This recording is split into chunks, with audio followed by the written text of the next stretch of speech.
Oke, selamat pagi. Jadi hari ini saya akan memenuhi tugas sub CLO ketiga kalkulus lanjut. Nama saya Raden Aurel Aditya Kusumawaningrum. Kelas S1 12 IF07 NIM 1031 12430267. Oke, kita langsung aja ya ke sini mulai ke awal. Di sini kita lihat nomor 1, sebuah partikel bergerak di sepanjang lintasan heliks yang diberikan oleh ini lintasannya ya. Nah, di mana komponen K menyatakan ketinggian dalam meter dari permukaan tanah dan T lebih besar kurang dari 0. Maka yang pertama harus kita cari itu adalah kecepatan. Nah, kecepatan itu adalah turunan vektor terhadap waktu. Maka waktu yang tadi, yang ini, kita turunkan menjadi kecepatan. Maka V, T, kecepatan ini ya, cos, sin ini diturunkan menjadi cos. Ini cos diturunkan jadi min sin, dan ini juga diturunkan ya.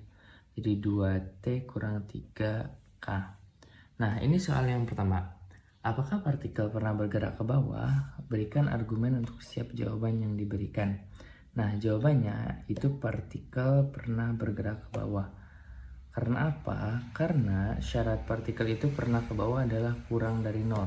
Ya, T-nya ini kurang dari 0. Maka kita lihat di sini ketinggiannya.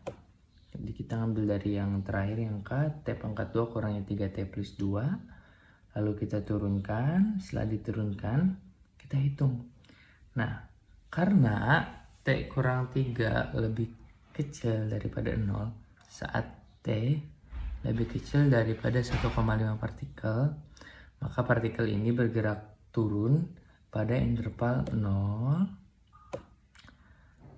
kurang dari atau lebih kecil ya dari T, dan T lebih kecil dari 1,5. Maka syarat ini terpenuhi, akhirnya partikel ini pernah bergerak ke bawah. Ini ya. Nah, selanjutnya yang B, apakah partikel tersebut pernah berhenti bergerak? Berikan argumen untuk setiap jawaban yang diberikan. Partikel itu tidak pernah berhenti bergerak. Karena apa? Di sini kecepatan turunan dari waktu tadi ya. Syarat, kita lihat syaratnya. Syaratnya agar bisa berhenti itu semua komponen kecepatan harus 0. Nah, maka kita coba hitung, semuanya dijadikan 0. Dan ketika kita hitung, itu yang cos T itu hasilnya itu pi per 2 plus mp. Lalu yang negatif sin T itu hasilnya adalah n per pi. Nah, sampingnya ini perhitungan yang terus berlanjut ya, perhitungan yang terus berlanjut. Lalu yang 2 plus negatif 3, 2T min 3, mohon maaf, itu hasilnya 1,5. Maka karena semua komponen kecepatan tidak 0, ini tidak memenuhi syarat ya, tidak memenuhi syarat. Maka partikel itu tidak pernah berhenti. Lalu pada waktu berapa partikel mencapai posisi 12 meter? Ini ketutup ya, ini 12 meter. 12 meter di atas sana. Pertama ketinggian partikel kita hitung.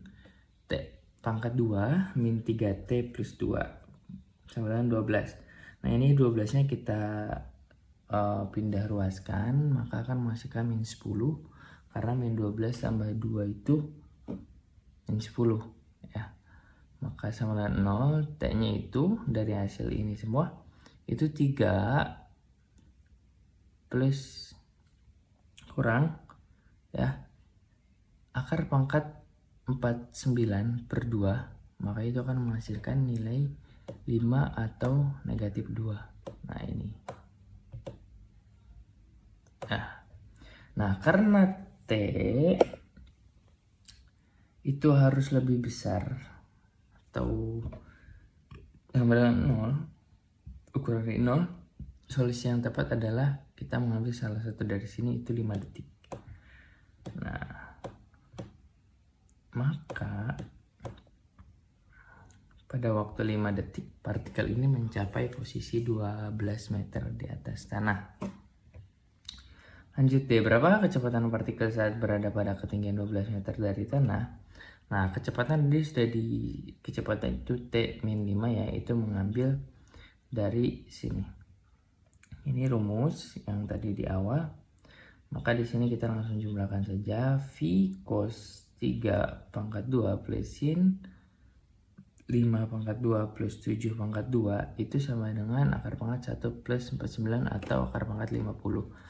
Maka kecepatan partikel saat berada pada ketinggian 12 meter itu adalah 5 akar pangkat 2 per meter second. Nah, ini ya.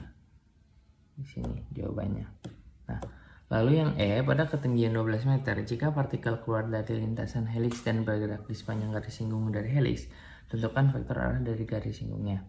Nah, vektor arah garis singgung itu sama dengan vektor kecepatan di T sama dengan 5, yaitu vektor cos ya, di sini cos 5i dan sin 5c plus 7k itu akan menghasilkan 5 akar pangkat 2. Jadi jawabannya sama dari D dan juga E. Kita langsung ke yang nomor 2. Diketahui kuarva berikut adalah Y sama dengan 0 jika X lebih kecil atau sama dengan 0. X pangkat 3 jika X lebih besar daripada 0. Tentukan nilai Y turunan 1 saat X sama dengan 0. Turunan Y di X sama dengan 0. Kita lihat dulu ya. Pertama kita tentukan turunan Y di X sama dengan 0. Untuk X lebih kecil dari 0, Y, maka 0 sama dengan Y turunan adalah 0. Turunannya itu 0. Sama juga untuk yang bawah. Untuk X lebih besar dari 0, yaitu Y. Yaitu X pangkat 3 ke Y. Ini ya. Yang ini. Itu 3 X pangkat 2, maka Y turunannya juga adalah 0. Nah, karena turunan kanan dan kiri sama, ini sama, maka Y turunan itu sama dengan 0. Nah, sekarang ya B, tentukan besar kelengkungan kurva di titik 0,0. Kelengkungan di titik 0,0 menggunakan rumus K. Ini ya rumusnya. Di X0 sama dengan turunan Y adalah 0, maka Y diturunkan 2 kali juga 0. Maka K0 per 1 plus 0, 3 pangkat 2 sama dengan 0. Jadi jawabannya kelengkungan di 0,0 adalah 0. Nah, segitu saja. Terima kasih.